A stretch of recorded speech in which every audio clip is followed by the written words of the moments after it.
Bismillahirrahmanirrahim. Assalamualaikum warahmatullahi wabarakatuh. Selamat pagi untuk 10 IPS 1, 2, 3, dan juga 4. Selamat datang di mata pelajaran Geografi pertemuan ke-6. Pada pertemuan ke-6, kita masih berada di bab 2 dengan judul Pengetahuan Dasar Pemetaan. Namun pada hari ini kita akan mempelajari topik yang berbeda dari pertemuan yang lalu. Pada pertemuan 5 kita mempelajari tentang peta, kemudian pada pertemuan 6 ini kita akan mempelajari tentang penginderaan jauh. Berbicara mengenai penginderaan jauh, maksud dari penginderaan jauh itu adalah secara istilah itu melihat dari kejauhan. Apa yang kita lihat yaitu permukaan bumi. Kemudian dari mana kita melihat yaitu dari atas, bisa melalui balon udara, helikopter, drone, pesawat, dan juga satelit. Itu penginderaan jauh ya. Untuk lebih lengkapnya, kalian bisa mengakses, bisa melihat modul, kemudian PPT, ataupun buku pegangan kalian ya, untuk mempelajari materi tentang penginderaan jauh.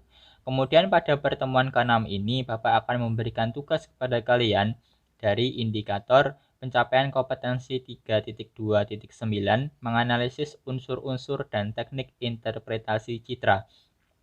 Jadi ketika kalian mengerjakan tugas pada hari ini bisa diakses pada subtopik tersebut 3.2.9 ya.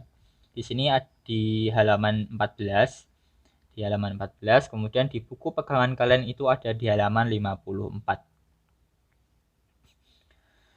Kemudian pada pertemuan di hari ini Bapak juga sudah menyiapkan LKPD, bisa kalian akses juga. Di sini ada petunjuk pengerjaan hingga Bapak berikan contoh pengerjaan yang telah Bapak lakukan, bisa kalian lihat dan pelajari, jadi kalian jangan bingung ya.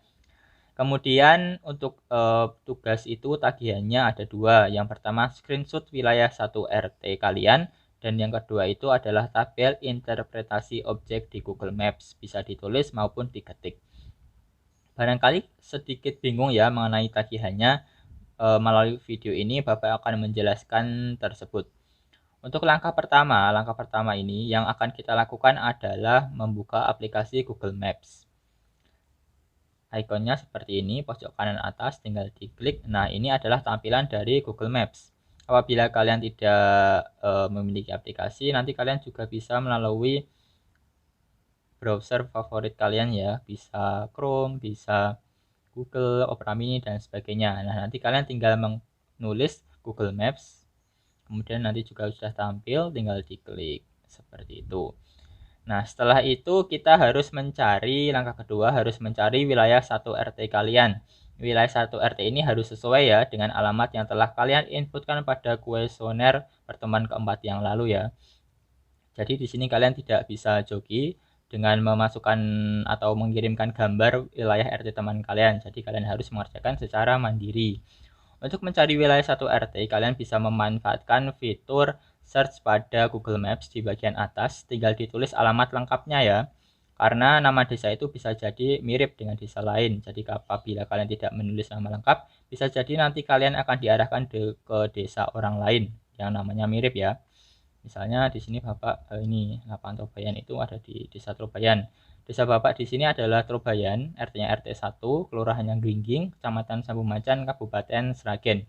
Itu adalah cara pertama. Apabila kalian tidak bisa menemukan, kalian bisa menggunakan fitur titik hitam di bagian kanan bawah yang dilingkari lingkaran putih itu. Nanti kalian tinggal klik saja. Nanti kalian akan diarahkan ke desa dari ke posisi kalian saat mengakses aplikasi Google Maps ini ya. Nah, ini disimbolkan dengan lingkaran biru ini. Ini adalah lokasi ketika Bapak mengakses Google Maps pada hari ini.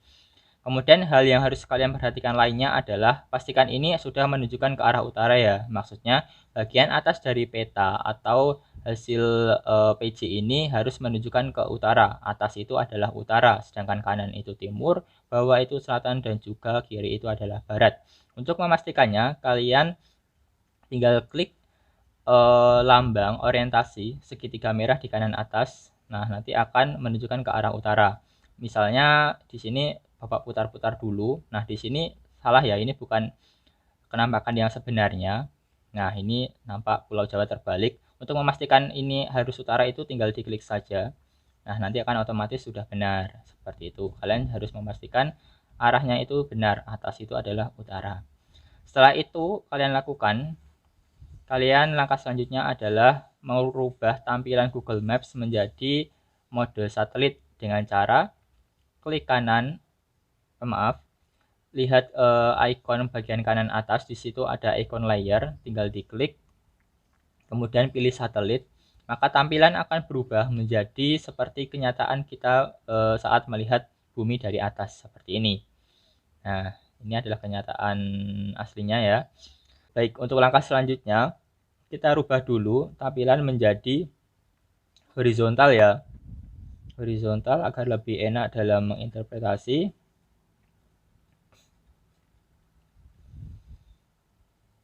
Oke, kita tunggu. Nah, sudah, klik bagian tengah, nanti bagian tepi ini akan tersingkir. Oke, nah di sini sudah. Nah, kemudian langkah selanjutnya adalah dengan membuat garis batas RT-nya sebagai batas yang akan kita interpretasi. Kalian bisa memanfaatkan fitur story pada WhatsApp. Jadi kalian tinggal memasukkan di screenshot dulu gambarnya, kemudian dimasukkan ke story WhatsApp. Setelah itu kalian tinggal menggunakan pen yang ada di story tersebut untuk membatasi, kemudian baru di screenshot lagi. Selain itu kalian juga bisa menggunakan aplikasi Canva maupun PixArt, silahkan disesuaikan dengan kemampuan masing-masing ya. Nah, ini adalah batasnya, kemudian tinggal di screenshot. Setelah di screenshot, kalian tinggal menginterpretasi. Nah, langkah selanjutnya itu kalian harus menemukan minimal 3 objek. Dalam hal ini yang akan Bapak contohkan itu misalnya rumah, kemudian pepohonan, dan juga pertigaan. Selain kita menentukan objek, kita harus menentukan unsur interpretasi apa yang digunakan. Unsur interpretasi itu ada 9 macam. Nanti kalian bisa memilih minimal satu objek itu satu unsur interpretasi. Maksud dari unsur interpretasi itu adalah misalnya Bapak menentukan itu adalah objek rumah. Nah, kalian bisa tahu itu rumah itu menggunakan unsur interpretasi ini. Misalnya Bapak menentukan itu adalah rumah menggunakan unsur interpretasi warna rumah itu dari kejauhan nampak coklat hingga orange, kemudian ada unsur lagi lain yaitu bentuk rumah itu dari atas nampak persegi dan persegi panjang. Nah, itu adalah dua unsur interpretasi yang Bapak gunakan untuk menentukan bahwa objek itu adalah rumah. Begitu juga lain sebagainya nanti ya. Setelah kita menentukan objek kemudian unsur interpretasi, langkah selanjutnya yang harus kita lakukan adalah menghitung jumlah rumah yang ada di wilayah 1 RT tersebut. Di sini misalnya ada satu rumah, kemudian di sini ada rumah kedua, di sini ada rumah ketiga, keempat, di sini ada rumah kelima. Nah, dari atas rumah ini nampak berimpitan ya, namun kalian sebagai tetangganya tentu tahu gimana rumah itu pada aslinya. Maksudnya, apakah antara rumah yang berimpitan ini ada sekat temboknya yang ditinggali oleh keluarga yang berbeda atau tidak. Jika ditinggali satu keluarga yang sama, maka dihitung satu rumah. Jika ditinggali dua keluarga yang berbeda, maka dihitung dua rumah. Misalnya ini ya, ini ada rumah yang berimpitan, ada dua rumah di sini itu sebenarnya ditinggali oleh dua keluarga. Jadi Bapak menghitungnya itu adalah dua rumah. Nah, dari sini kita tahu bahwa peran manusia dalam penginderaan jauh itu cukup penting dengan apa? Yaitu dengan menginterpretasinya atau menerjemahkan data yang nampak ini. Jadi pengetahuan manusia itu masih tetap digunakan dalam penginderaan jauh meskipun kemajuan teknologi itu sudah sangat canggih. Itu adalah peran manusia di dalam PJ atau penginderaan jauh. Nah, setelah kalian menghitung full hingga batas wilayah yang sudah ditentukan di awal, nanti kalian tinggal menuliskan di kolom keempat, yaitu jumlahnya. Dalam hal ini Bapak sudah menghitungnya, jumlah rumah itu ada 55. Setelah rumah selesai, kita menghitung ke objek yang selanjutnya. Misalnya objek pepohonan. Kita tahu di sini ada objek pepohonan, warnanya hijau. Itu unsur interpretasi yang pertama. Untuk unsur yang kedua itu Bapak menggunakan tekstur. Teksturnya itu kasar. Mengapa kasar? Karena pada pepohonan di belakang rumah kalian itu, pohon-pohon itu ada banyak. Kemudian ditanamnya itu dalam waktu yang berbeda. Sehingga dalam waktu yang sama, itu akan memiliki pohon-pohonnya, itu akan memiliki ketinggian yang berbeda. Sehingga jika dilihat dari kejauhan, akan nampak kasar. Beda halnya dengan ini. Ini adalah sawah. Bentuknya persegi panjang, warnanya hijau. Kemudian teksturnya itu halus. Mengapa demikian? Karena padi di sawah itu memiliki waktu tanam yang bersamaan ya, sehingga dalam waktu yang bersamaan, misalnya 3-4 bulan kemudian, maka akan memiliki ketinggian yang sama, sehingga jika dilihat dari atas memiliki tekstur yang halus. Nah, itu semoga kalian bisa membedakan tekstur kasar dan halus. Setelah itu ini ada objek pepohonan. Di sini ada satu objek karena di sini hanya dibatasi rumah-rumah ya. Rumah-rumah. Oke, nah di sini ada dibatasi rumah. Baratnya lagi ada pepohonan, dihitung 2. Di sini ada rumah lagi. Di sini ada pepohonan lagi, ada 3 misalnya itu. Di sini ada lagi nanti 4 dan seterusnya.